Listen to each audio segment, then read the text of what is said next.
Hey guys, I'm Tracy Copeland and this is Good Moves, Well and Good. Today is all about mobility. We're gonna do a 12-minute mobility flow. It's gonna feel sort of like a yoga workout. Perfect to do before or after a workout. Let's go ahead and get right into it. So you're gonna start on your hands and knees in a tabletop position. You're gonna get into some cat-cow, all right? This is great for your spine, especially your lower back, and we're gonna move super slow, okay? So what I want you to do is start to look up towards the sky or the ceiling, and then you're gonna draw your chin towards your chest, and then you're gonna curl your toes under, puffing up through your upper back, sort of like an angry cat. And just moving nice and slow and controlled, moving with your breath. Nice inhale, looking up, and then exhale, releasing. And each time you do your cat-cow, try to get a little bit deeper. So you can try to look a little bit higher up on the ceiling. And then as you come in, draw that chin a little bit closer. Now flattening out your feet, creating that neutral spine once again. We're gonna go ahead and extend the left leg out. And you're gonna come into bird dog, okay? So lifting that left leg off of the ground, keeping the toes flexing towards the ground, then extending the opposite arm, drawing the knee to the elbow, and then extend right back. So this is also kind of getting that core nice and strong. It's also strengthening that lower back. Now let's go ahead and take it to the opposite side. Now, anytime you're on your hands, like in a tabletop position or in a downward dog, you wanna make sure that your hands stay nice and spread.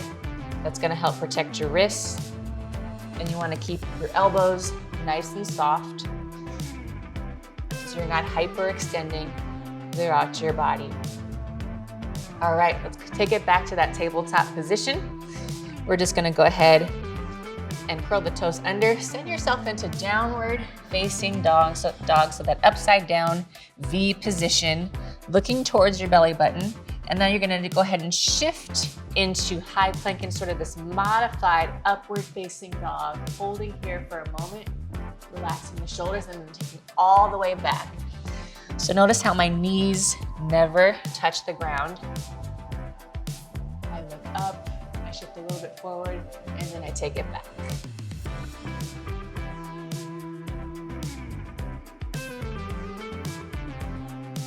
Up towards the ceiling. And then every time you shift from downward dog to that modified upward dog, try to get a little bit deeper into the shape of the pose. So when you're downward dog, it's reaching your heels a little bit closer towards the ground. Let's do one more. With the fullest expression of each pose, and then taking it back into downward facing dog. I'm just gonna pedal the feet out a little bit here, shaking my head yes, shaking my head no, just letting the neck get nice and long, just finding some space throughout my spine. And now I'm gonna go ahead and step one leg forward, my right leg forward, and then reach both arms all the way up towards the ceiling. This is our lunge reach. In yoga, we would call this crescent lunge. Reaching out of your hips, so you're not just sinking here, but you're lifting up towards the sky or the ceiling. And then I want you to just go ahead and shift a little bit from side to side. So you're kind of creating some space in your side body as well. Just give me one more here.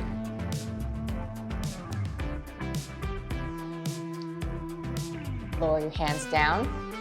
And then step that right leg back, left leg forward. You're gonna do the exact same thing. So arms reach straight up. Soft, relaxed shoulders. And then we're gonna take that a little bit side to side, just finding some space in the side body, lateral chain of your body. All right, one more. And then go ahead and lower the hands down around your foot.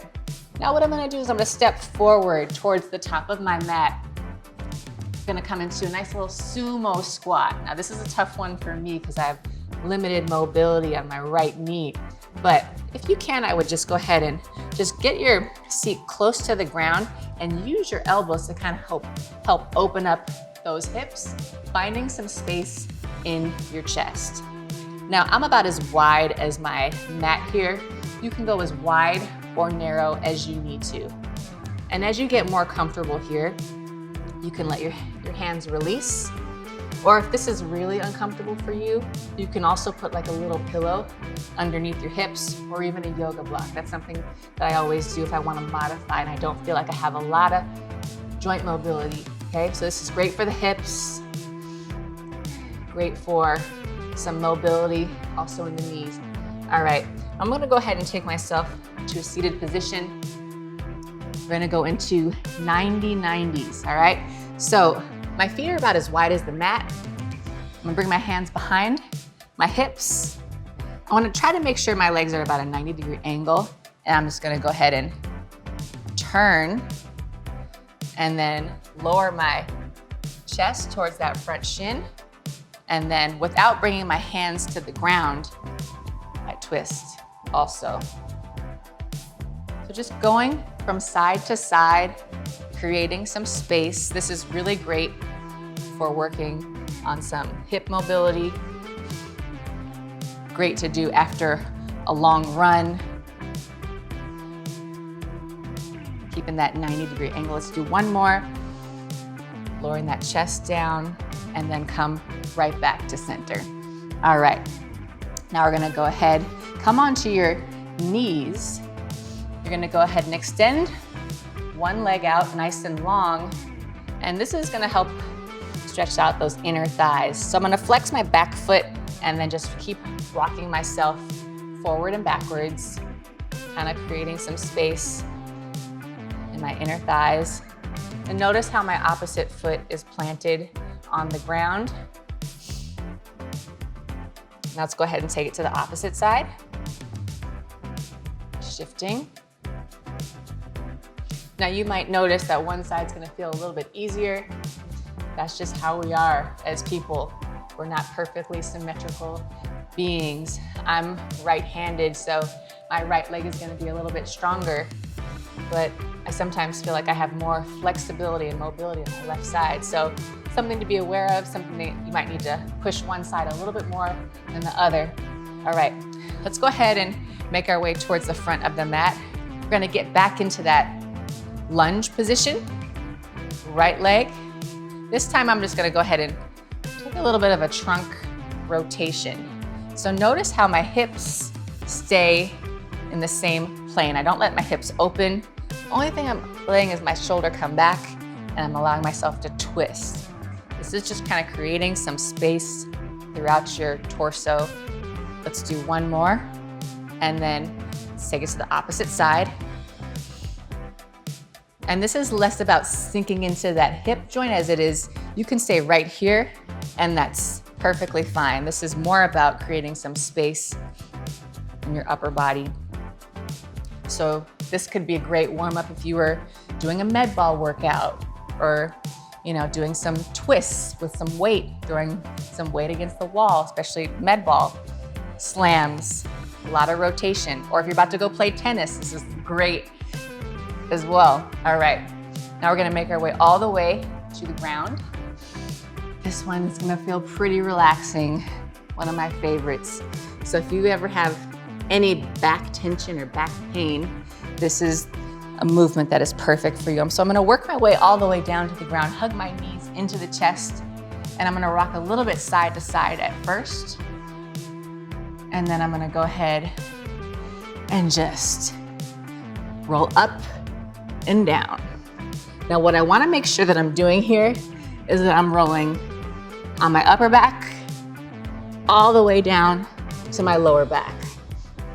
And as you get more comfortable here, don't be afraid to let your knees go over your head. It's totally fine. Let's do a couple more. You can either grab the backs of the legs or you can curl yourself into a little ball. Some people like to do this after a lot of back bending or after a bridge. All right.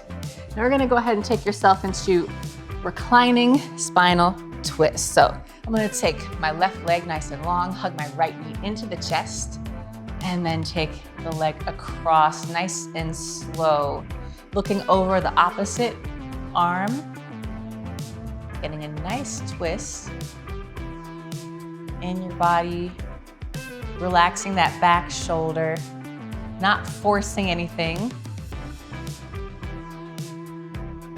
You're just allowing it to kind of settle naturally, just with a little gentle push. This one's also great to do before you go to bed, or if you've just had a long flight, also great to do. Go ahead and take that opposite leg and we're gonna switch sides and look over the opposite shoulder and come nice and slow. Hold them right here. Just a few moments. Just allow your energy to soften.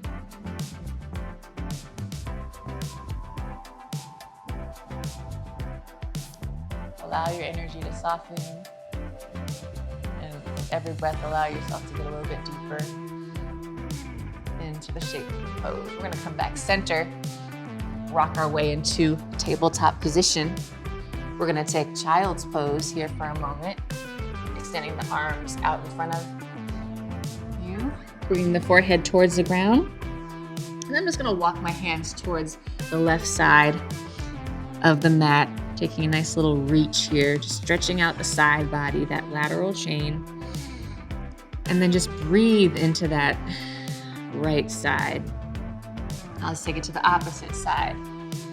Take a nice inhale so you can actually feel the back of your back puffing up. And then just releasing. And then on your next breath, we're just gonna hold center. Soften the shoulders, soften the energy.